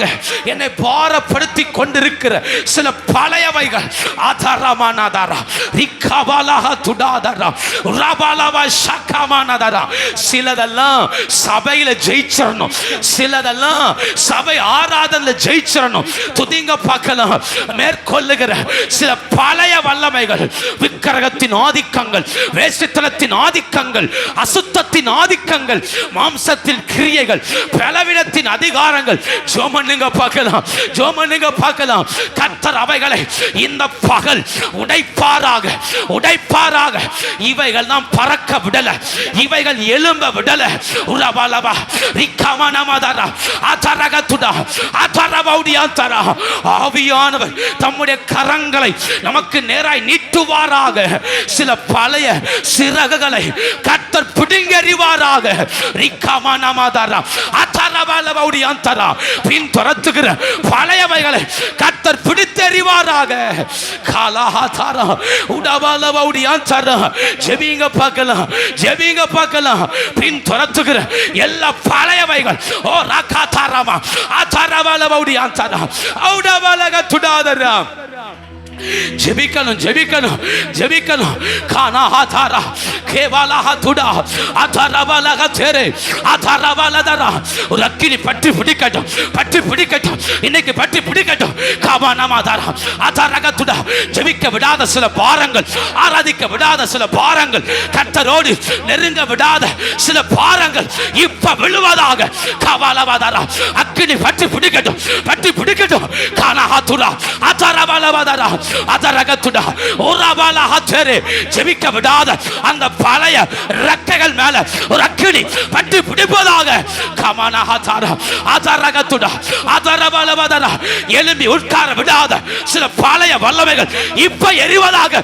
கமலவதரா அதரகத்துடா அதரமனதரா ஔடவலவதரா ரிகனஹதேரே அதரதரா அதரகத்துடா. ஒரு அக்கினி, ஒரு அக்கினி, ஒரு அக்கினி பற்றி பிடிக்கட்டும், பற்றி பிடிக்கட்டும். கமனஹதாரா. நீ எழும்ப விடாத சில பழையவைகள் மேல கர்த்தருடைய அக்கினி பற்றி பிடிப்பதாக. கமனமா ஷகலஹதுரா அதரபலதரா அதரகதுடா அதரபௌடியாந்தரா. கெத்செமனே தோட்டத்தில் இயேசுவால எழும்ப முடியாத போது தூதன் வந்து அவரை பலப்படுத்தினான், பலப்படுத்தினான். அந்த பலத்தில் இயேசு சிலுவையை ஜெயித்தார், அந்த பலத்தில் மகிமை அடைந்தார். ஜெபமனுங்க, ஜெபமனுங்க.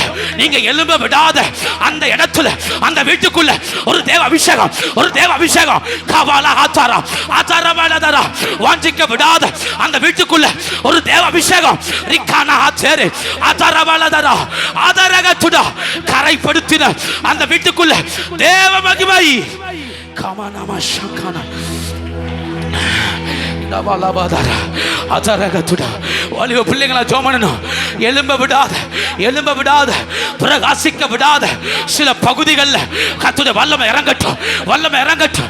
ஜெபிக்கணும் ஆசை, ஆராதிக்க ஆசை, கர்த்தரோடு நடக்க ஆசை. முடியலன்னு சொல்றீங்களா? ஒரு அக்கினி இறங்குது, ஒரு அக்கினி இறங்குது, ஒரு அக்கினி இறங்குது. ராகாதாராமா அச்சரே ஒரபாலஹதாரா. பிரகாசிக்க முடியாத என் ரெக்கைகள் மேல ஒரு அக்கினி, ஒரு அக்கினி பழைய ரெக்கைகள் விழுவதாக. கபாலபாதாரா அதரகதுடா. பழையவைகள் விழுவதாக. ஷஹதாராமா ஔடவாலவௌடியாந்தரா கபாலபாதாரா அதரே அதரகத்துடா. எத்தனை பேர் ஜெபிக்கிறீங்க? எத்தனை பேர் ஜெபிக்கிறீங்க? சில பழையவைகள் விளட்டும், பழையவைகள் விளட்டும். உராகா தாராம உடபாலபாதாரா. வேடிக்கை மட்டும் பார்க்காதீங்க, வேடிக்கை மட்டும் பார்க்காதீங்க, ஜெபம்ட்டே இருங்க. பழையவைகள் விளட்டும். அம்மா அம்மா அந்த பழையது வேண்டாம், பின் துரத்துற பழையது வேண்டாம். அதுதான் எலும்ப விடல, அதுதான் எலும்ப விடல. கபாலபாதாரா அந்த பழைய கிரியைகள் இப்ப உடைவதாக, இப்ப உடைவதாக. அதரபாலபாதாரா ரிகவனபாதாரா. எங்க மேல, எங்க மேல தேவ மகிமை பட்டு பிடிக்கட்டுமே. கவனமா ஷக்கனா ஹத்தரா அதரபாலபா ரியாந்தரா உலபாலபா ஷக்கபாலபாதாரா அதரக துடபாலபா உடியாந்தரா அதரக நதரக துடா அச்சரே கபாலபா ஷக்கமானமாதாரா அதரபா உடியாந்தரா. எப்பெல்லாம் மகிமை உடைக்கிறோமோ அப்பெல்லாம் பழைய கிரியைகள் நம்மளை மேற்கொள்ளுகிறது. எப்பெல்லாம் மகிமை உடையுதோ அப்பெல்லாம் பழையவைகள் போராடுகிறது. சில சாபங்கள், பழைய சாபங்கள், பழைய பாவங்கள், குடும்ப பின்னணியங்களை வருகிற சில வியாதிகள், இதெல்லாம் குடும்பத்துக்குள்ள போராடுது. இப்ப உடையட்டும், இப்ப உடையட்டும், இப்ப உடையட்டும். ஜெபிங்க பார்க்கலாம், ஜெபிங்க பார்க்கலாம். இப்ப போராடுகிற கிரியைகள் உடைவதாக. கபாலபாதாரா அதரமனதரா. என் குடும்பத்துக்குள்ள போராடுகிற அந்தகாரங்கள் உடைவதாக. கபாலபாதாரா அதரகத்துடா ஓரவா ஷக்கமனதரா அதரகத்துடா. தரித்திரத்தின் ஆவிகள் வெளியேறட்டும், வெறுமையின் ஆவிகள் வெளியேறட்டும். கபாலபாதாரா ஓரகதரமா. எழும்பி பிரகாசிக்க விடாத கிரியைகள் மாறுவதாக. கர்த்தருடைய மகிமை எங்களை மூடுவதாக. கபாலபா ஷக்கமானமாதாரா அதரகத்துடபாலபௌடியாந்தரா அதரகத்துடமானமாதாரா. எழும்பி உட்கார்ந்து ஜெபிக்க முடியலல்ல, இப்ப ஜெபம் பண்ணுங்க. ஓ ராகமானதாரா. என் ஜெப மண்டலத்தில் ஒரு விடுதலை வரட்டும், ஒரு விடுதலை வரட்டும். வீட்டில் ஜெபிக்க முடியலையே, தூக்கத்தின் ஆவிகள், சண்டையின் ஆவிகள், எரிச்சலின் ஆவிகள், இதெல்லாம் இதெல்லாம் குடும்பத்துக்குள்ள போராடுது. இப்ப ஜெபம் பண்ணுங்க, இப்ப ஜெபம் பண்ணுங்க. இயேசுவின் நாமத்தினால ஓ ராகதாரா ஜெபிக்கிறதுக்கு ஒரு விடுதலை வீட்டுக்குள்ள வருவதாக. ஜெபிப்பதற்கு ஒரு விடுதலை எங்க வாழ்க்கையில் வருவதாக.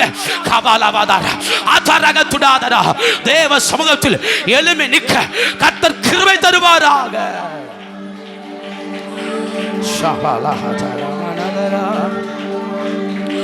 ஹல்லேலூயா, ஹல்லேலூயா. என் மனவாளன் இயேசு ராஜாவை நான் காணவே வாஞ்சிக்கிறேன். என் மனவாளன் சேர்ந்து சொல்லுங்க பார்க்கலாம். நான் காணவே வாஞ்சிக்கிறேன். ஆசையெல்லாம் என் ஆசையெல்லாம் என் இயேசுதானே. அவர் பொன்முகம்தான் நான் பார்க்கணும். சொல்லுங்க பார்க்கலாம். என் ஆசையெல்லாம் என் இயேசுதான். அதரபாலபா ஷக்கனாதரா. நான் பார்க்கணுமே.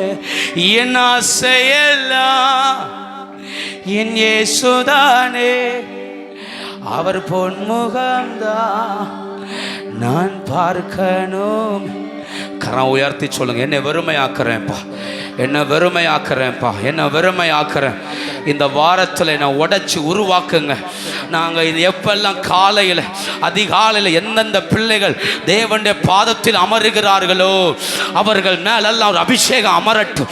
இந்த வாரத்தில் தீர்மானத்தோடு யாரெல்லாம் அதிகாலையில் தேவ பிரசனத்தில் அமருகிறார்களோ அவர்கள் மேலெல்லாம் ஒரு அபிஷேகம், அவர்கள் மேலெல்லாம் அபிஷேகம். எட்டி பிடிக்க முடியாத பழைய நகங்கள் உடையட்டும், உடையட்டும். ஆமே, திருப்தியாக்க விடாத அழகுகள் உடையட்டும். இந்த வாரத்தில் எல்லா வீட்டுக்குள்ளையும் ஒரு தேவ பிரசன்னம், எல்லா வீட்டுக்குள்ளையும் ஒரு தேவ மகிமை, எல்லா வீட்டுக்குள்ளையும் ஒரு பெரிய விடுதலை. அடுத்த வாரம் நாங்கள் சொல்லணும், கர்த்தர் எனக்கு ஜெயம் தந்தார் என்று. ஆண்டவர் கால வேளையில் விடுவிக்கிறதுக்காய் ஸ்தோத்திரம். பழைய கிரியைகளை இப்பவே உடைக்கிறதுக்காய் ஸ்தோத்திரம், உடைக்கிறதுக்காய் ஸ்தோத்திரம். பழைய வல்லமைகள், பழைய அதிகாரங்கள், பழைய பாவங்கள் இயேசுவின் நாமத்தினால இப்ப உடைக்கிறதுக்கு கிருபைக்காய் ஸ்தோத்திரம். உடபலபதரா அத்தரகத்துடா துரத்தின பழையவைகள் விழுவதாக. காபாலாமா ஷகாபாலபதரா பௌதியாந்தரா. ஜெயம் தருகிறதுக்காய் நன்றி அப்பா. ஸ்தோத்திரம் ஸ்தோத்திரம் ஸ்தோத்திரம். நல்ல பிதாவே, நாங்களுமே வாழ்த்துகிறோம். இந்த ஆசீர்வதிக்கப்பட்ட நல்ல கால வேளையில் நன்றி நிறைந்த இருதயத்தோடுமே துதிக்கிறோம். நீர் எங்கள் நடுவில் வாசம் பண்ணுகிறதுக்காய், நீர் எங்கள் நடுவில் உலாவுகிறதுக்காய் நன்றி. மெய்யாகவே இந்த கால வேளை அந்த மகிமையை சுதந்திரிப்பதற்கு எங்களுடைய பழைய காரியங்கள் எல்லாம் உடைத்திருக்கிறேன், பழையவைகள் எல்லாம் நிர்மூலமாக்கி இருக்கிறேன். நாங்கள் தொடர்ந்து தேவ மகிமையில் ஓட உதவி செய்யுங்க ஆண்டவரே. நாங்கள் ஒவ்வொரு நாள் அதிகாலையில் தேவனுக்கு முன்ன காத்திருந்த தேவ பிரசனத்தில் நாங்கள் புதுப்பித்து கொள்ள கிருபை தாருங்க. தொடர்ந்து வழிநடத்தும் கூட இரும். சபையில் நடக்கிற ஜெபங்கள் எல்லாவற்றையும் கர்த்தர் ஆசீர்வதியும். உங்கள் நாம மாத்திரம் மகிமைப்படட்டும். இயேசுவின் மூல ஜெபங்களிலும் நல்ல பிதாவே.